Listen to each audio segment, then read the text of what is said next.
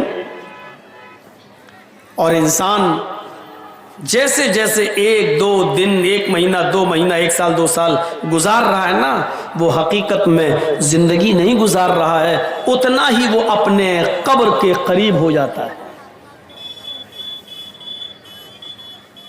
ہم اور آپ اتنا ہی اپنے قبر کے قریب ہو گئے۔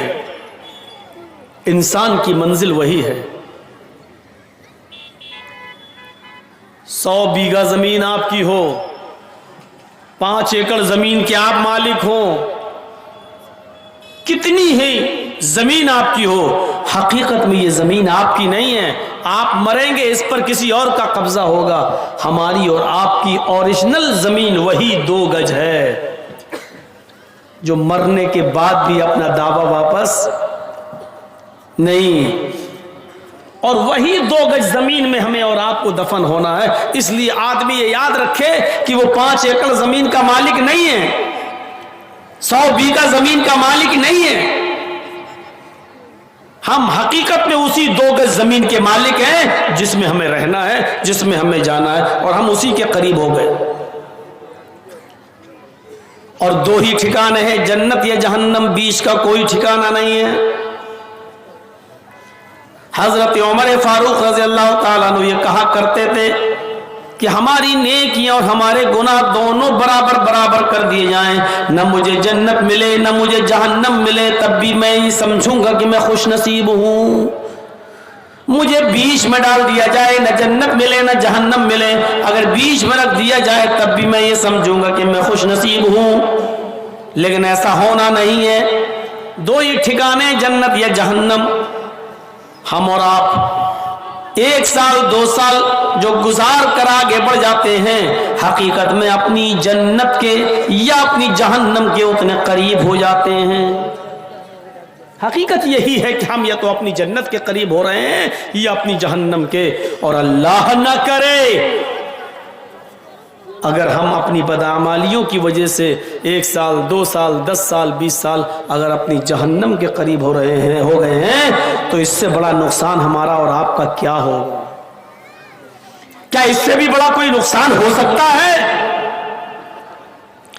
اسی لیے علامہ راضی نے کہا ہے کہ میں سمجھ گیا اللہ نے زمانے کی قسم کیوں کھائی، کیونکہ جس طرح برف گھل رہا ہے اسی طریقے سے 1 سال 2 سال زمانہ بھی برف کی طرح پگھل رہا ہے۔ ہم اپنی زندگی کم کرتے چلے جا رہے ہیں، ہم اپنی زندگی کم کرتے جا رہے ہیں، برف کی مانند ہماری زندگی پگھلتی جا رہی ہے، برف کی مانند ہماری زندگی پگھل رہی ہے، ہم اپنی قبر کے قریب ہو رہے ہیں۔ سکندر بادشاہ 6 مہینے حکومت کیا کرتا تھا، اور 6 مہینے وہ جنگل میں اپنی زندگی بسر کیا کرتا تھا۔ جنگل میں چشمدید لوگوں نے رات میں سکندر بادشاہ کو دیکھا۔ 1-2 لوگوں نے سکندر بادشاہ کو جنگل کے اندر ٹوٹی اور پھوٹی ہوئی قبر کے پاس، قبر کی بوسیدہ ہڈیوں کے پاس بیٹھا ہوا دیکھا، اور یہ بڑبڑاتے ہوئے لوگوں نے سنا کہ سکندر بادشاہ اس قبر کی بوسیدہ ہڈیوں کے پاس بیٹھ کر یہ کہتا جا رہا ہے، اے ہڈیوں کل تم میرے جیسی تھی، اے ہڈیوں کل تم میری طرح تھی، اور کل میں تمہارے جیسا ہو جاؤں گا، اے ہڈیوں کل تم میرے جیسی تھی اور کل میں تمہارے جیسا ہو جاؤں گا، اے ہڈیوں کل تم میری طرح تھی اور کل میں تمہارے جیسا ہو جاؤں گا۔ وہ یہ بول بول کر اپنی موت کو یاد کر رہا ہے، وہ قبر کی بوسیدہ ہڈیوں کو، سڑی ہوئی ہڈیوں کو دیکھتا ہے اور کہتا جاتا ہے، اے ہڈیوں کل تم میری طرح تھی اور کل میں تمہارے جیسا ہو جاؤں گا۔ اسی لیے جناب محمد رسول اللہ صلی اللہ علیہ وسلم نے فرمایا، فزوروا القبور فَإِنَّكُمْ تُذَكِّرُكُمُ الْمَوْتِ، لوگو تم قبروں کی زیارت کیا کرو، تم قبروں پہ جایا کرو، اس لیے کہ قبروں کی زیارت کرنے سے تمہیں وہاں جا کر اپنی موت یاد آئے گی، تمہیں اپنا ٹھکانہ یاد آئے گا، تمہیں اپنا مسکن یاد آئے گا، تمہیں اس جگہ آنا ہے، یہ قبریں تمہیں یاد دلائیں گی کہ تمہارا ٹھکانہ یہ ہے۔ سکندر بادشاہ کے اس وظیفے سے سیکھو، اس ورد سے سیکھو کہ وہ کس طریقے سے اپنی موت کو یاد کیا کرتا تھا۔ ہم اور آپ دھیرے دھیرے قبر کے قریب جا رہے ہیں۔ ابو ہریرہ اس حدیث کے راوی ہیں، ترمذی شریف ابواب الزہد کے الفاظ ہیں، فرمایا ابو ہریرہ رضی اللہ تعالیٰ عنہ نے کہ اللہ کے نبی صلی اللہ علیہ وسلم نے فرمایا بادروا بالاعمال سبعا هل تنتظرون الا فقرا منسیا او غنى مدغیا او مرضا مفسدا او هرما مفندا او موتا مجهزا او الدجال فشر غائب ينتظر او الساعة فالساعة ادھا وامر۔ ترمذی ابواب الزہد کے الفاظ ہیں، اللہ کے نبی فرماتے لوگوں 7 چیزوں کے آنے سے پہلے نیک اعمال کر لو، ان 7 چیزوں کا تم انتظار نہ کرو، ان 7 چیزوں کا انتظار نہ کرو۔ هل تنتظرون الا فقرا منسیا، کیا تم ایسی فقیری کا، ایسی غربت کا انتظار کر رہے ہو جو تمہیں سب کچھ بھلا دے؟ پیسہ دیا اللہ تعالیٰ نے، کیا تم فقیری کا انتظار کر رہے ہو تب عبادت کرو گے؟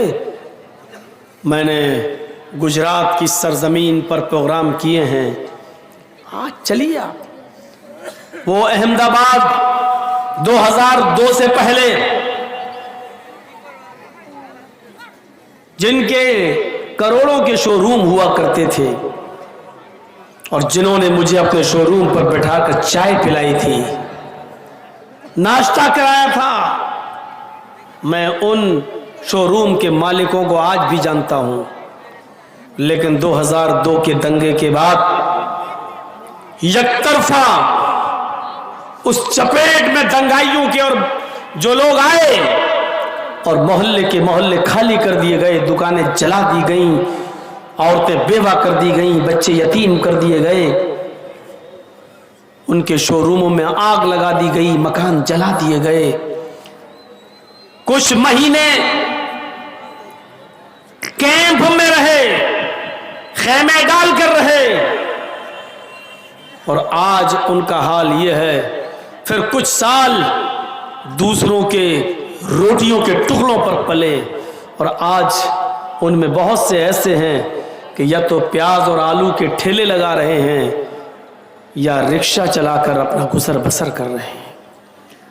جو کل تک کروڑوں کے مالک تھے آج وہ سبزیاں بیچ رہے ہیں اور رکشہ چلا رہے ہیں۔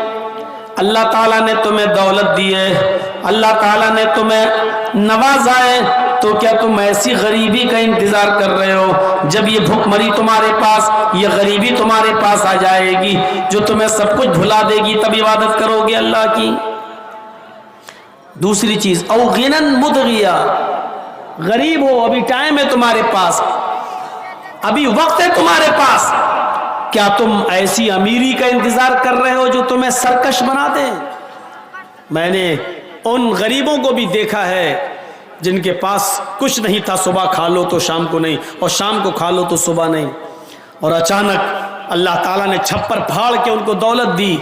آج ان کا حال یہ ہے کہ ایک ہاتھ میں موبائل ہے، دوسرے ہاتھ میں سگریٹ ہے، موبائل پر کہہ رہے ہیں ہاں ٹھیک ہے اتنا ٹرک مال بھیج دیجئے، یہاں آنے کے بعد ہم پیسہ دے دیں گے، اور سگریٹ پیتے جا رہے ہیں اور اس کی راکھ اپنے ٹیبل پر رکھی ہوئی ایک ڈبی میں ڈالتے جا رہے ہیں۔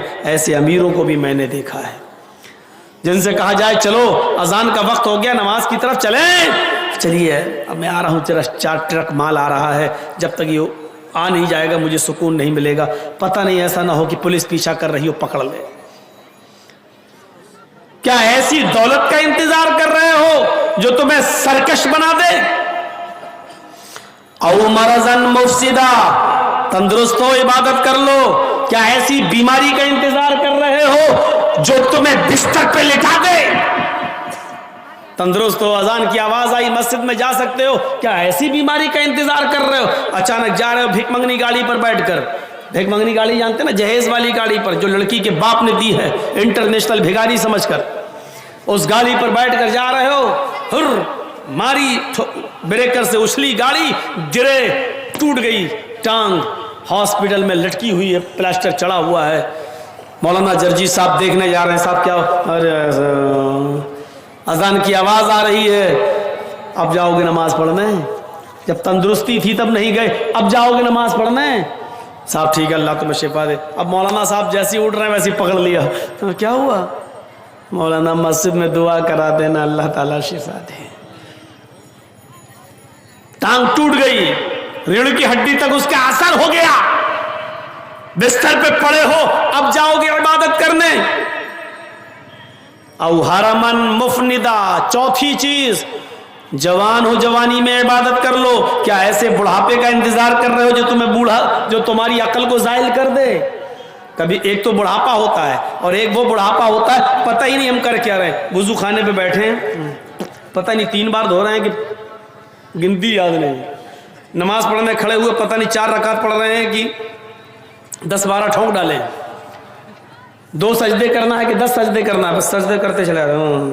کھڑے ہیں, اللہ اکبر پڑھنا, اللہم باعث بین پڑھنا, الحمدللہ رب العالمین, اب پڑھ رہے ہیں سبحان رب الاعلیٰ, سبحان رب الاعلیٰ. سجدے میں گھس گئے تو پتہ نہیں چل رہا کیا پڑھ رہے ہیں, الحمدللہ رب العالمین الرحمن الرحیم. اب عبادت کرو گے جب عقل ہی خراب ہو گئی. او حرمن مفندا, کیا ایسے بڑھاپے میں عبادت کرو گے جو تمہاری عقل کو خراب کر دے؟ جب تو مرفوع القلم ہو گئے, تمہاری نیکیاں نہیں لکھی جا رہی, تمہارے گناہ نہیں لکھے جا رہے, اللہ تمہاری زندگی کا فیصلہ کرے گا. اب تم عبادت کرو گے اللہ کی. 4 چیزیں, غریب ہو تو امیری کا انتظار مت کرو, پہلی چیز. امیر ہو تو غریبی کا انتظار مت کرو, دوسری چیز. دونوں الگ الگ, غریب ہو تو امیری کا انتظار مت کرو اور امیر ہو تو غریبی کا انتظار مت کرو, یہ 2 الگ الگ چیزیں. تندرست ہو تو بیماری کا انتظار مت کرو, اور جوان و تندرست ہو تو عقل کو خراب کر دینے والے بڑھاپے کا انتظار مت کرو. 4 چیزیں. او موتن مجہزا, کیا اچانک آ جانے والی موت کا انتظار کر رہے ہو؟ مر جاؤ گے تب اللہ کی عبادت کرو گے, اچانک موت تو کبھی کسی کی آ سکتی ہے. جرجیت صاحب آج یہاں ہیں, کل کا پروگرام کہیں اور ہے, لیکن جرجیت صاحب کو پروگرام کی تاریخ دی ہے لیکن کنفرم نہیں ہے, اور گارنٹی کے ساتھ نہیں کہا جا سکتا ہے کہ میں کل کے جلسے میں پہنچ پاؤں گا کہ نہیں پہنچ پاؤں گا. اچانک موت کسی کی بھی آ سکتی ہے. جا رہے ہیں, اٹیک کبھی بھی پڑ سکتا ہے, گئے. اور یاد کرو جامعہ سلفیہ بنارس کے اس زبردست بڑے عالم کو, دکتور رضا اللہ محمد ادریس سلفی مدنی, جن کے نام کے آگے آج لگانا پڑتا ہے رحمت اللہ علیہ, گئے تھے بمبئی میں دین رحمت کانفرنس میں شرکت کرنے. جلسے میں تقریر ہوئی ان کی قضاء و قدر کے موضوع پر, بولے اور جیسی تقریر کر کے ہٹے سینے میں درد ہوا, ہاسپٹل تک لے جایا گیا, ہاسپٹل لے جانے سے پہلے راستے ہی میں انتقال ہو گیا. جلسے میں گئے, سوچا تھا کبھی کہ ہم گھر واپس نہیں آ پائیں گے. او موتن مجہز, اچانک موت. اللہ ان کی قبر کو نور سے بھر دے, غریق رحمت فرمائے, ان کی روح کو اعلی علیین کے اندر جگہ عطا فرمائے. میرے پیارے ساتھیوں, یہ کس کے ساتھ نہیں ہو سکتا ہے؟ کرونا میں کیسے کیسے ہمارے جماعت کے بڑے بڑے عالم اس دنیا سے چلے گئے. 40 45 سال کی عمر اور چلے گئے. تصور نہیں کر سکتے آپ. ابھی ایک اور بیماری نئی نکلی ہے, یہ ویکسین والوں کو بھی نہیں چھوڑ رہی ہے, اور دیکھتے رہیے گا. عالم الغیب تو نہیں ہوں لیکن اب تک کے حالات بتلا رہے ہیں. یو پی کا جب چناؤ ہوگا, اگر 3 یا 4 چرڑوں میں چناؤ ہوا, 5 چرڑوں میں ہوا, تو 4 چرڑ تک تو ٹھیک چلے گا, لیکن 5ویں چڑھ کا یا 6ٹی چڑھ کا جب چناؤ ہوگا تو اس میں یہ لہر بہت تیزی کے ساتھ آئے گی، اور یہ آئے گی نہیں، لائی جائے گی، اور لانے والے 2 ہی آدمی ہیں، نام نہیں لوں گا، آپ سمجھ گئے ہیں، سمجھدار ہیں میرے بھائیوں۔ دیکھیے گا یہ لہر کب آئے گی، کس وقت آئے گی، کیسے آئے گی، کس ٹائم پہ آئے گی، یہ سب سیٹنگ پہلے سے ہے، کیونکہ یو پی کو دوبارہ حاصل کرنا ہے، کیونکہ بنگال سے تو تماچا پڑا ہے، ٹھوکر لگی ہے، سر ابھی زمین پہ گڑا ہوا ہے، سر اٹھا نہیں پا رہے ہیں، اس لیے یو پی کو کسی طریقے سے جیتنا ہے، کسی بھی طریقے سے۔ اگر یو پی چلا گیا ان کے ہاتھ سے تو دلی جانا طے، اس لیے یو پی کسی طریقے سے یہ جانے نہیں دیں گے۔ اس کے لیے کورونا سے بھی زیادہ خطرناک بیماری آئے گی، چناؤ کے 2-3 چڑھ ہو جانے کے بعد 4تھے یا 5ویں چڑھ میں اس کی بھیانک لہر پھیلے گی، کس کی طرف سے پھیلے گی؟ اور یہ کچھ کتے جو ہڈیاں ڈال دینے کے بعد ان کی چونچیں چلیں گی، میڈیا والے، اور وہ کتے کون ہیں میں نام بھی نہیں لوں گا، اور وہ کتے خود سمجھ جائیں گے کہ کتے کس کو کہا گیا ہے، وہ اچھی طریقے سے جانتے ہیں، جن کو آپ گودی میڈیا کہو یا جس کو بھکت میڈیا کہو، جو کہنا چاہو کہو، ہماری نظر میں ہڈیوں کو کھانے والی، سڑی ہوئی ہڈیوں پہ گرنے والی یہ میڈیا، دیکھیے گا اس لہر کو کیسے سنیوجت طریقے سے اور ڈھنگ سے پھیلائے گی، اور اسی میں سب گڑبڑ، اور سب اسی میں ہوگا گڑبڑ۔ تو موتن مجزا، اچانک موت کبھی بھی آ سکتی ہے، اس موت کے آنے سے پہلے عبادت کر لو۔ 5 چیزیں، اب الدجال فشر غائب ينتظر، دجال کے آنے سے پہلے، خروج دجال سے پہلے نیک اعمال کر لو، جب دجال نکل جائے گا، آ جائے گا، تب تم نیک عمل کرو گے، جب تمہاری نیکیوں کے دروازے بند کر دیے جائیں گے تب نیک اعمال کرو گے۔ غائب فتنوں میں، غائب چیزوں میں سب سے بڑا فتنہ اسی خروج دجال کا ہے، دجال سے بڑا کوئی فتنہ نہیں ہے غائب چیزوں میں، یہ 6ٹی چیز ہے۔ اور 7ویں چیز، اب فساعت ودھا امر، کیا قیامت آ جائے گی تب تم نیک اعمال کرو گے؟